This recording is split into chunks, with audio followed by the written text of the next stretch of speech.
Jadi di sini diceritakan pada suatu hari Alice kemudian memutuskan untuk membuat AI sendiri namanya Sparkle, terus mereka bertualang bersama-sama menjadi teman.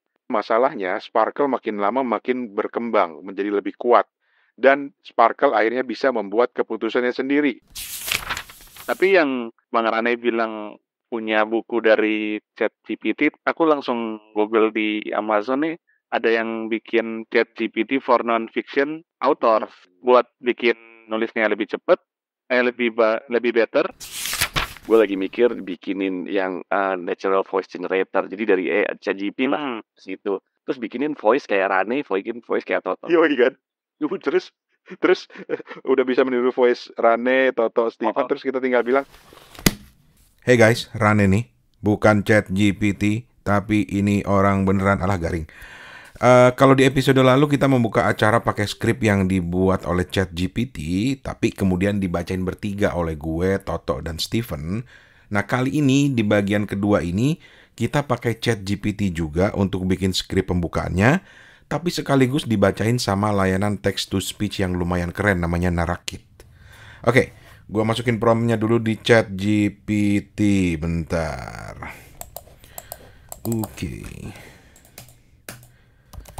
Ceritanya kamu adalah host podcast bernama Kepo Buku yang bicara soal dunia perbukuan. Kamu harus membuka sebuah episode baru yang merupakan kelanjutan dari episode sebelumnya. Di episode ini topiknya masih tentang artificial intelligence dan dunia buku. Silakan improvisasikan bagian pembukaannya. Oke, ini udah keluar hasilnya. Selamat datang di Kepo Buku, acara di mana kita menjelajahi dunia buku dan ide-ide. Saya adalah tuan rumah acara ini, dan saya sangat senang bisa kembali bersama Anda untuk episode lainnya. Jika Anda bergabung dengan kami untuk pertama kalinya, Kepo Buku adalah acara yang membahas buku, tren, dan ide terbaru yang membentuk dunia saat ini. Pada episode sebelumnya, kita membahas topik yang sangat menarik tentang kecerdasan buatan, dan hari ini kita akan melanjutkan diskusi itu dengan fokus pada bagaimana AI memengaruhi dunia buku. Namun, setiap inovasi juga membawa tantangan, dan kami akan mengeksplorasi hal-hal tersebut. Dan saya tidak sabar untuk mendengar apa yang akan dikatakan oleh para ahli kami. Jadi duduklah, santai, dan bergabunglah dengan kami untuk episode Kepo Buku yang penuh pemikiran dan inspirasi.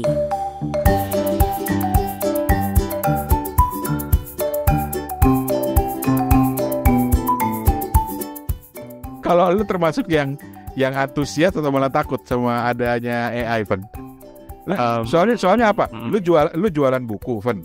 Ya, Iya. Lu suka nge-review buku gitu loh. Lu khawatir gak sih? Nggak terlalu khawatir ya. Kenapa? Nggak terlalu khawatir karena kita masih bisa lebih berdaya gitu ya. Aku rasa gitu aja.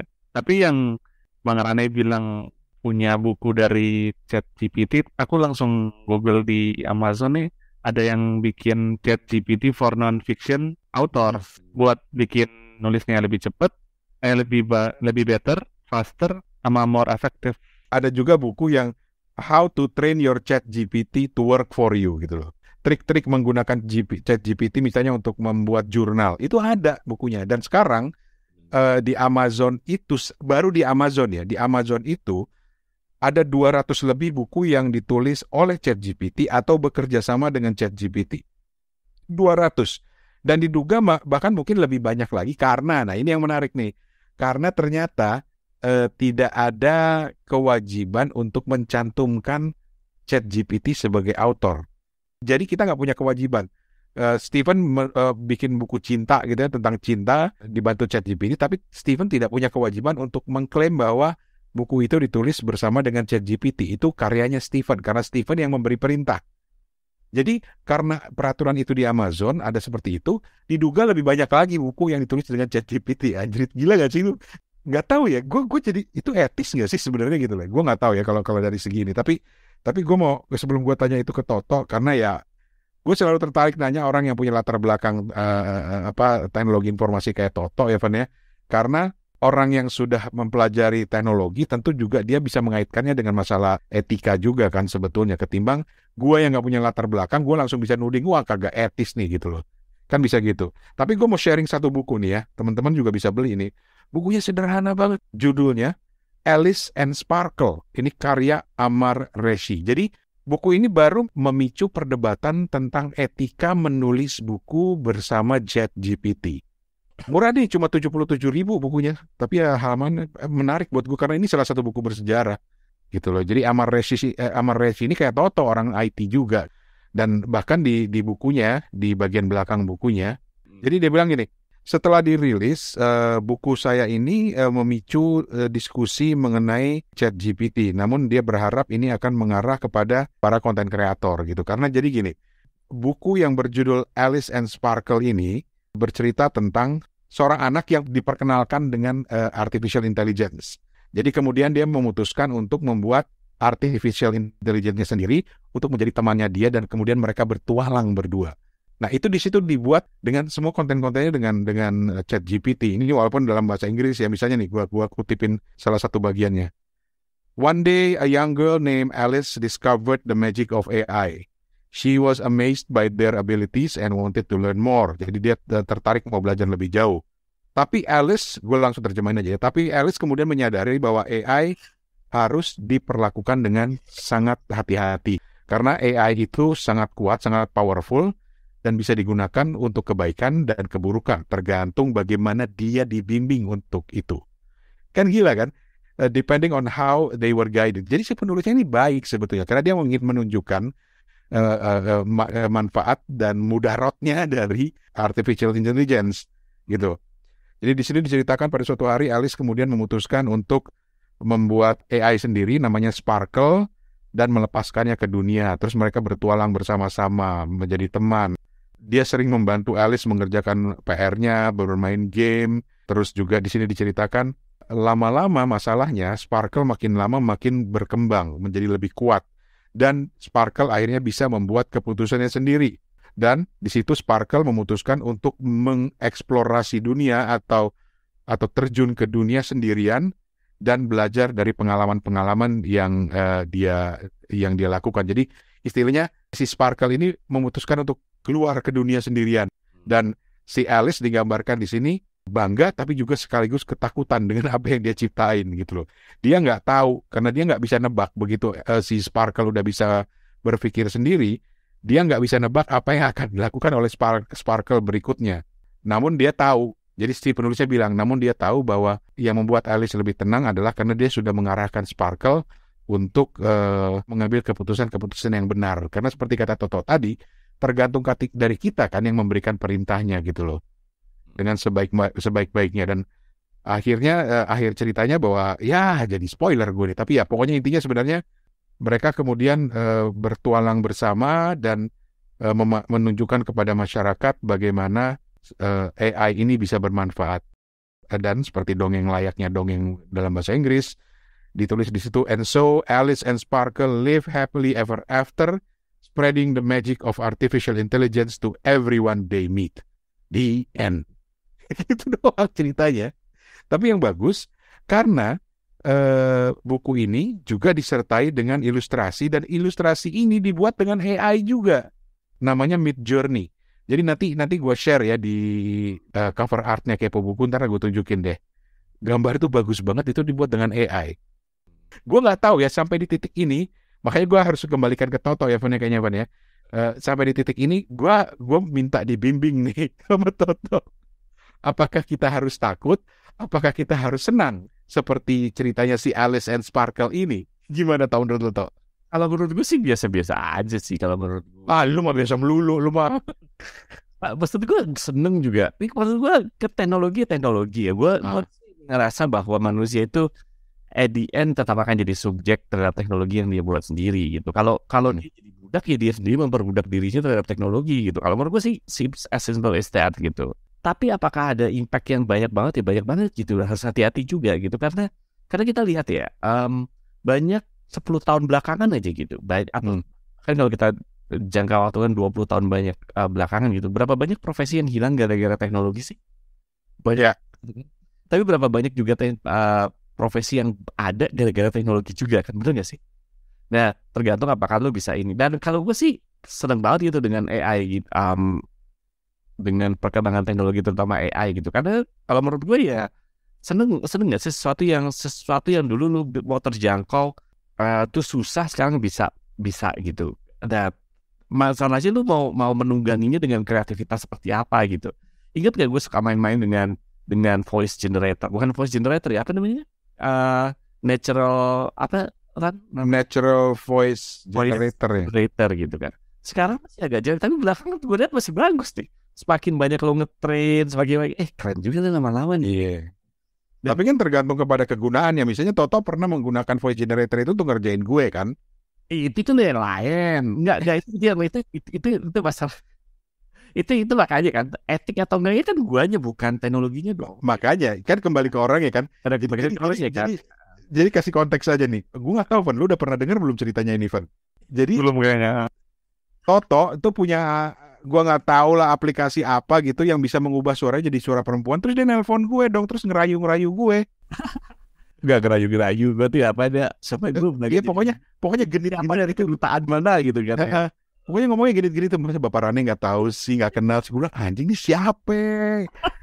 Gue lama mikir ternyata itu Toto kan itu. Tapi itu kan bisa jadi contoh ekstrim tentang. Tapi setelah itu setelah itu kan lu gak bisa tidur kan, gak bisa tidurnya. Gila nih gue bisa di konten apa dengan ini, bener gak? Karena lu bilang persis. Jadi bukan gue mikirnya bukan anjing ini cewek siapa sih di nelpon gue, kenapa ada cewek yang nelpon gue, tapi bahkan takut apa yang terjadi kalau ini menyebar luas. Lu bahkan exciting kan, kalau lu nggak bisa tidur karena exciting sebenarnya ya. Nggak bisa tidur karena gue jadi excited karena gue. Lu bayang nggak sih gue bisa podcasting dengan host yang sebenarnya nggak ada, karena diri gue sendiri gitu loh. Tapi gue ubah jadi suara perempuan misalnya. Monolog yang tidak monolog gitu. Yoi, lu kebayang nggak sih dahsyatnya? Dan kalau lu sekarang mulai daftar ke voice.ai, itu adalah teknologi AI dengan suara yang sekarang masih membuka, masih beta, jadi masih mengumpulkan pengguna. Tapi daftar sekarang karena ketika dibuka nanti kita langsung bisa coba. Lo kebayang nggak sih ngerinya gitu loh? Tapi juga excitingnya. Lo kebayang nggak sih, Van, bisa dipakai buat apa AI ini kalau dikaitkan dengan profesi lo sekarang? Entah dengan profesi lo sebagai seorang pengusaha atau pedagang, atau sebagai seorang reviewer buku atau pedagang buku. Lo kebayang nggak sih? Iya, bisa dibikin ini. Kayak bikin caption jualan misalnya Bang Rane ya. Bisa disuruh bikinin tweet buat promosiin buku gitu kali ya. Itu yang aku kebayang gitu. Gokil. Jadi lu punya kayak sekretaris gitu ya. Iya, dan nggak perlu hire ini kali ya, copywriter ya. Lu nggak perlu nge-hire copywriter. Lu bahkan nggak perlu meng-hire kalau iklan lu suara gitu ya di radio. Itu ada voice generatornya sendiri. Lu masukin dari anggaplah ChatGPT udah keren gitu kan ya. Terus lu masukin ke voice generator, udah lu langsung ikan. Bahkan kalau sekarang tuh udah ada mulai video generator ya Ran ya. Ya, video generator udah ada.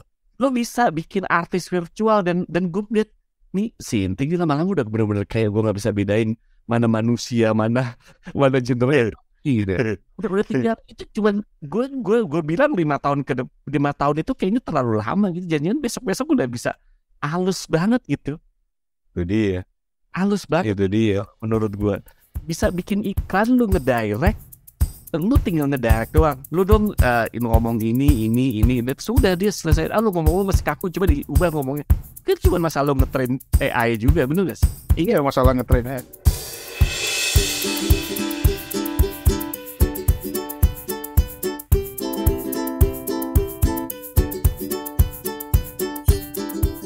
Sekarang lu bayangin aja gini deh, nanti kita bikin Alice and Sparkle ini jadi covernya Kepo Buku episode ini ya. Jadi lu bisa tahu betapa bagusnya gambarnya dan itu dibuat oleh AI gitu ya.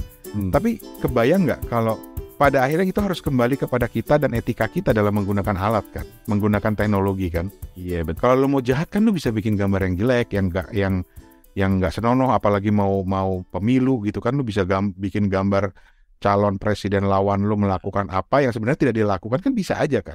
Ada dan balik lagi kalau hubungin dengan sesuatu yang sifatnya art dan rasa gitu kan ya. Balik juga bagaimana lu akhirnya rasanya jadi berbeda lagi gitu kan. Contoh gini, sederhana aja. Mungkin lu bilang, contoh lu terlalu sederhana banget. Buat teman-teman yang dulu udah hidup di tahun 80-an dan udah memakai komputer gitu ya, mungkin dulu tahu yang namanya ada print banner apa, banner apa gitu yang kita ngeprint pakai kertas yang bikin banner, ya. print banner gitu kan. Kita dulu kan seneng banget gitu. Lama-lama jelek kan, lama-lama nggak artistik banget. Tapi pada zamannya itu udah artistik banget dan dipakai, itu benar-benar gitu dipakai gitu. Dan sekarang Nah itu dia. bayangin AI mungkin bisa nge-generate iklan majalah gitu. Tapi begitu lama tahun kita udah bisa beda, ini kayaknya AI ini gitu. Oke dah, akhirnya gua jadikan dia sebagai prompt aja. Akhirnya gua tetap bikin dengan gaya manusia. Kan seperti lo bilang ya, rasa itu tetap akan ada beda. Mungkin bisa jadi seperti itu Ran gitu. Iya, karena sampai kapanpun gue sok yakin, gue bukan orang IT tapi gue sok yakin dan keyakinan gue sampai sekarang masih gue pegang teguh gitu ya, bahwa sampai kapanpun AI nggak akan bisa memunculkan rasa seperti yang dimunculkan manusia. Betul. Tapi untuk hal-hal yang repetitif mungkin bisa digunakan. Bisa. Wah, kalau yang repetitif bisa. Bahkan, nah ini gue nggak tahu nih logikanya benar apa. Yang ngedit podcast kita tuh harus hati-hati tuh. Tahun depan keluar AI, pecat lo parah. Bukan tahun depan, ini udah mulai. Udah ada. Udah mulai. Lu bayangin gini nih. Nah ini Steven yang pengen belajar editing bisa nih. Karena sebentar lagi akan keluar nih produk namanya Adobe Podcast. Oke. Nah, gue buka rahasia nih ya. Fen, lu inget nggak Fen? Bagaimana beberapa episode terakhir kita, teman-teman pendengar selalu bilang suaranya jadi lebih bagus. Iya. Iya kan? Itu gue bikin pakai AI. Oke. Itu gue bikin teknologinya pakai podcast.adobe.com. Di advance-nya nanti bahkan lu cuma masukin suara gua gitu atau rekaman ini gitu ya, dia bisa bagusin suara kita. Tapi bahkan nggak cuma itu, ngekat gitu. Toto nih ngomongin ngaco. Nah itu yang gue mau cerita. Jadi yang pertama kan suara yang jelek kita rekam itu jelek itu karena suaranya Steven sama Toto kan timpang ya, karena koneksinya beda. Gue masukin ke teknologi AI dari Adobe itu jadi bagus, seolah-olah kita lagi bicara di satu ruangan. Makanya banyak yang komentar, suaranya Bang Toto jadi keren ya, suara Steven juga jadi keren gitu ya. Itu satu. Yang kedua, podcast Adobe ini kalau udah meluncur, ini kan masih versi beta ya. Versi beta itu apa sih maksudnya? Percobaan ya Toh ya? Yang dia tuh sebenarnya udah komplit tapi belum versi finalnya gitu. Belum versi finalnya, oke. Lu bayangin ya, lu ngerekam nih kayak gini nih. Gue ngerekam suara gue, bla bla bla bla, kita ngobrol. Terus nanti sama podcast Adobe itu akan ditranskrip. Jadi ada tulisannya. Dan gilanya lagi, ketika lu ngedit, misalnya ada bagian-bagian yang mau lu edit, yang lu edit bukan audionya, tapi tulisannya. Jadi misalnya ada kata-kata, Toto itu sebenarnya jahat sekali gitu kan. Jahat sekalinya mau gue buang nih audionya ya. Itu gue tinggal hapus kata-kata jahat sekali itu. Di audionya juga kehapus dan rapi, nggak ada putus-putus gitu. Gila. Saya sebagai editor saya tersinggung gitu. Ya bisa jadi kan, karena kalau AI-nya udah kayak gitu bahkan lu nggak usah ngasih apa-apa, pokoknya jadi aja. Tolong dong di trim rekaman ini menjadi 45 menit. Dia kan akan potong. Bisa banget. Kalau dan kita Photoshop misalnya bisa, selama ini kan udah bisa ngedit gambar dengan bagus gitu. Malah dia saturasi warnanya minimal bagus kayak gitu-gitu. Suatu hari ke depan, oh ini jelek nih, kalau ada tiang di sini nih gue buang deh gitu. Bisa jadi begitu. Kalau kita masih artistiknya, oh jangan deh ini ada tiangnya di sini. Oh ini tiang jelek nih, gue potong, gue crop sendiri. Suatu saat nanti tinggal masukin aja foto, tiba-tiba jadi bagus. Nggak cuman saturasi warna, nggak cuman kayak gitu-gitu. Bahkan artistiknya dia perhatiin gitu. Dan unsur rasa itu jadi penting banget bagi gue sampai gue pernah bereksperimen dengan alat yang untuk membuat gambar berteknologi AI itu yang namanya DALL-E itu. Itu gue masukin puisinya Pak Sapardi Djoko Damono. Oke. Gue bilang bikin gambar berdasarkan puisi ini. Dia bikin tapi gambarnya nggak sempurna. Jadi Sapardi Djoko Damono itu punya puisi pendek namanya Gadis Kecil.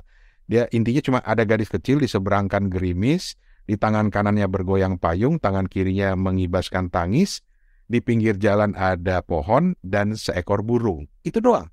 Gue pikir sederhana dong. Gue penasaran gambarnya jadi seperti apa.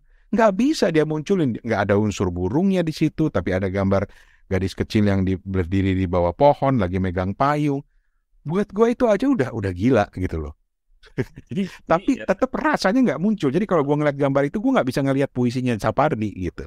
tapi untuk hal-hal yang memang seperti tadi gue bilang repetitif tuh bisa banget gitu AI. Repetitif dan logis ya. Gue sering saya seperti itu kan gue sering karena Twitter gue tuh sekarang ngumpulin kayak gitu gitu jadi banyak. Dan salah satu iklan yang berseliweran di tempat gue adalah AI itu bahkan dipakai untuk kalau ini mungkin banget dan udah ada gitu software untuk ini gak ada hubungan dengan art ya, tapi ada hubungan untuk apa namanya radiologi.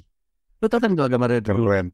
radiologi udah bisa gitu. Oh nih di sini lo ini potensial cancer. Terus gue kasih nih ke temen gue kan seorang radiolog, dia dokter. Dia tuh gue udah tahu kampret itu tinggal waktu aja tuh gue tinggal namanya kayak begitu. Jadi ahli radiologi nanti bisa dua kemungkinan, ketar-ketir atau malah merasa tugasnya jadi akan lebih gampang. Karena kan tetap perlu unsur manusianya kan. Betul, atau unsur manusia mungkin dia akan menjamah hal-hal yang selama ini memang nggak kegarap sama radiolog karena dia sibuk justru untuk ngebaca gambar. Sementara ngebaca gambar mungkin udah bisa AI dan dia akan lebih luas lagi, lebih dalam lagi untuk hal-hal lain malah. Menurut gue bisa jadi begitu kan ya. Tapi dia memang apa namanya? Komentar pertama, iya tuh tetap kerja gue apanya? Terus gue bilang enggak lah, oh iya lah nggak mungkin lah kata dia gitu, karena mungkin gue bisa merambah hal-hal yang dia nggak bisa rambah, memang begitu sih. Betul. Jadi buat gue dua bidang, satu kesehatan itu nggak boleh diganti nama AI gitu ya, karena bagaimanapun perlu ada unsur manusia. Ini gue sok tahu aja.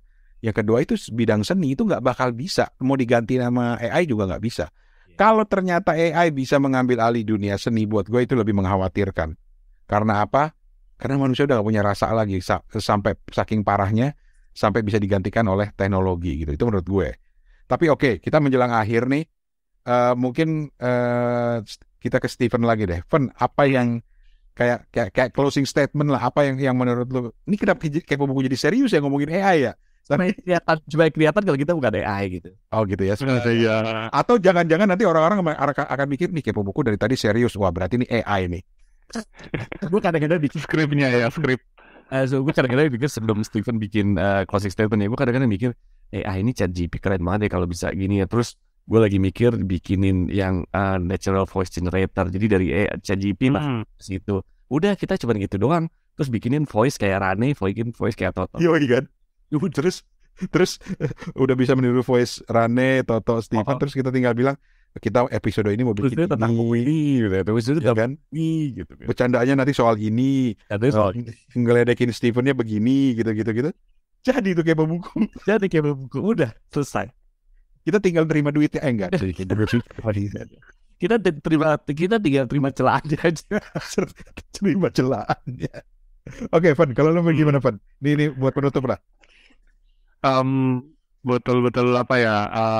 Jadi obrolannya tuh asik banget ya tentang AI ini, dan apa ya, kembali lagi ke fungsi dari AI itu mungkin untuk provide kemudahan buat kita kali ya. Jadi mungkin teman-teman bisa manfaatin dengan baik. Itu aja. Pertanyaan gue sekarang, karena lu udah membaca ratusan mungkin jutaan buku dalam hidup lo, lu mau nggak baca buku yang ditulis oleh AI? Wah, ini pertanyaannya cukup berat ya Bang Rane ya. Makanya karena itu kan bukan manusia kan, dan nggak ada rasa segala macam, tapi dia punya pengetahuan, dia punya teknologi. Yep. Lu mau baca nggak kalau ada buku yang ditulis oleh AI? Kalau misalnya AI-nya dikasih nama manusia mungkin bakalan kebaca kali ya. Tapi kalau dalam artian ditulis by AI, kayaknya nggak seberapa tertarik ya gitu ya. Untuk gitu ya? Aku sendiri, iya bener. Kenapa? Kita lebih tertarik kepada person gitu ya, yang exactly bener. Kita lebih tertarik kepada manusianya kan? Iya.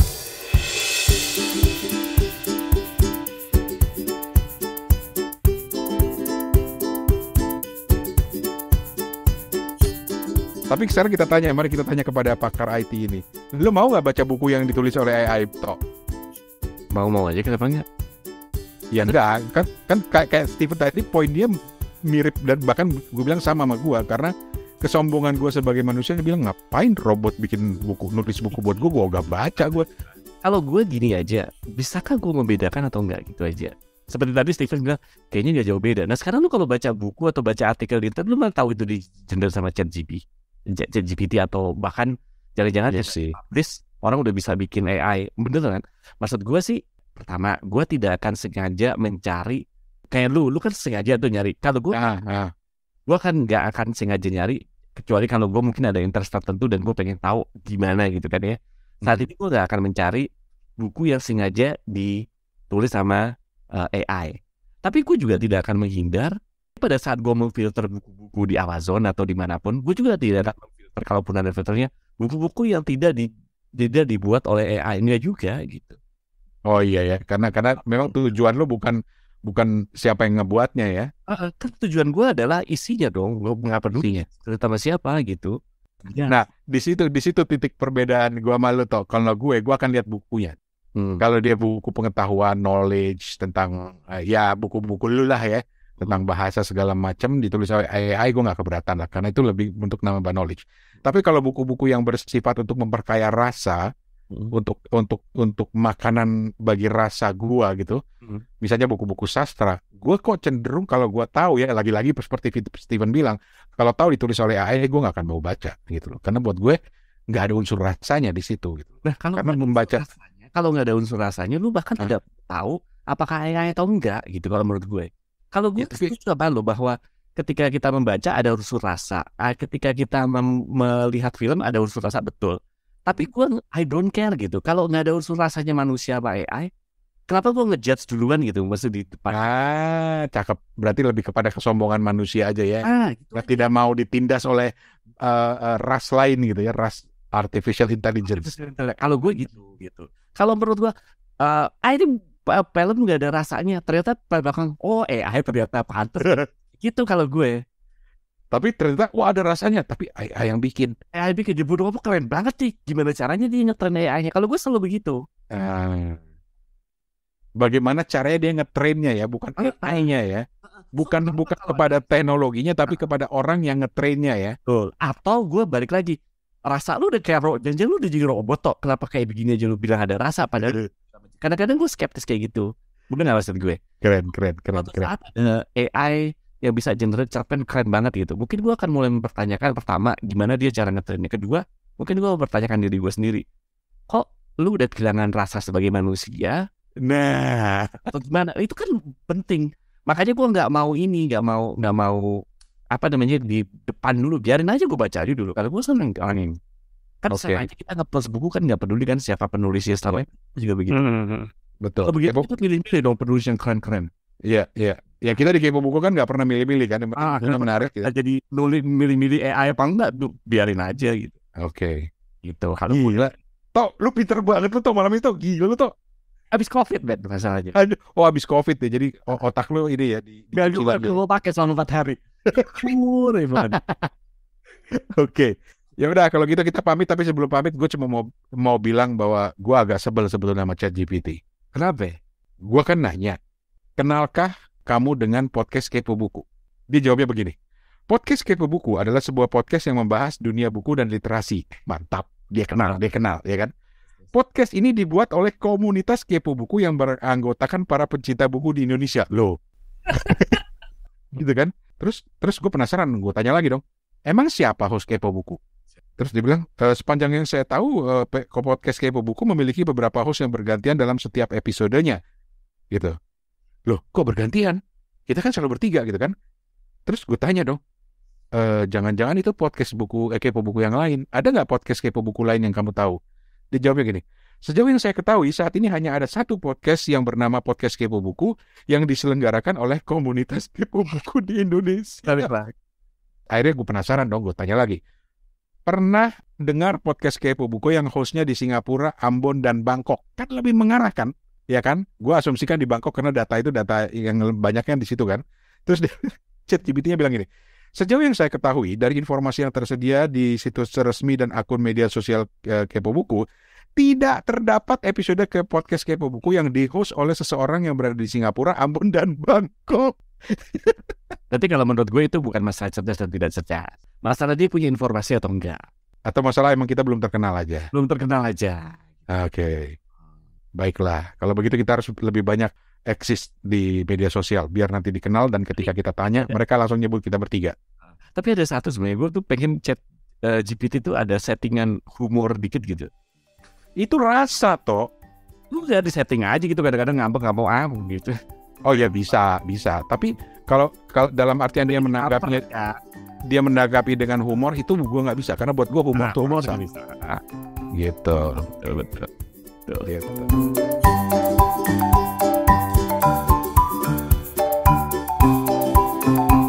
Oke lah, terima kasih banyak, Pan. Nanti kita bikin buku tentang dari ChatGPT ya, Pan. Iya. Karena ini ya terlalu asik ChatGPT karena waktu itu gue juga suka ngobrol sama Siri, bini gue bilang, kayak ngomong sama Siri sendiri. Gue menunggu waktunya sampai Siri atau Hey Google terhubung ke ChatGPT. Kebayang nggak sih lo? Keren banget tuh. Bisa diajak ngobrol, bisa diajak diskusi. Wow, serem. Ya udah, terima kasih banyak teman-teman atas waktunya. Mudah-mudahan ini bermanfaat dan kalau kalian juga mau ikut cerita atau sharing tentang ChatGPT atau artificial intelligence di dunia perbukuan dan literasi, ya kontak aja kita atau tinggalin komen di sesi formulir komen yang ada di Spotify kalau kalian pakai Spotify. Kalau enggak, kontak kita di timkepobuku@gmail.com timkepobuku@gmail.com atau 087878505012. Gua Rane Hafid pamit. Saya Teko juga pamit. Saya Stephen Sitongan pamit. Sampai jumpa di lain kesempatan. Dadah. Gua kadang mikir suaranya Stephen nih mirip suara agak-agak robotik gitu, bisa jadi. Aku curiga jangan kita sebenarnya dia juga AI juga, cuman diem aja dia. Iya, jangan-jangan Stephen tuh nggak pernah ada. Dan ini juga nih ngomong. Oke. Thank you, Bang. Thank you, Tao. Selamat malam. Selamat malam. Sehat semua. Amin.